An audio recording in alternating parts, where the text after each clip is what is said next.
Pas trofeut të Kupës së Shqipërisë me të rriturit, Vllaznia Atletikos fiton edhe një tjetër trofe. Këtë radhë janë 18 vjeçarët që në garat e zhvilluara në stadiumin Loro Boriçi fitojnë titullin kampion, duke vijuar kështu të dëshmojnë se Atletika Shkodranë është dominuese me të gjitha grup moshat. Do të thosha kanë bërë një paraqitje jashtëzakonisht mirë atletët tanë, edhe sipas pritshmërive që ne kishim.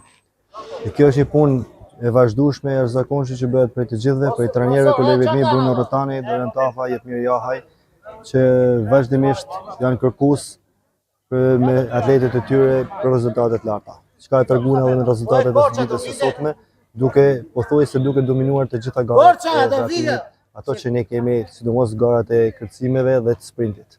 Teksa vlerëson rekordin e vendosur nga Franco Burraj, Marashi shprehet optimist se një brez tjetër më i ri po ecën me sukses në gjurmët e tij.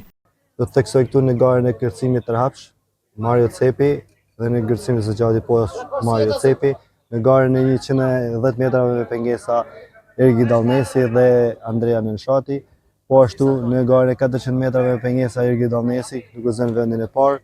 Në kërcim së larti kanë bërë një paraqitje shumë mirë Andrea Nenshati, duke zënë vendin e parë. Në garën 100 metrave dhe 200 metrave përkatësisht Arion Alibali duke zënë vendin e parë, po ashtu në garën e 400 metrave Dejan Balla duke zënë vendin e parë. Sa e takon vazhdimësisë dhe konkretisht 2 kampionateve për kategorinë U20 dhe të rriturit që do zhvillohen në Elbasan në fillim të qershorit, Marashi është optimist se titulli kampion do të vinë në Shkodër edhe për këto 2 aktivitete.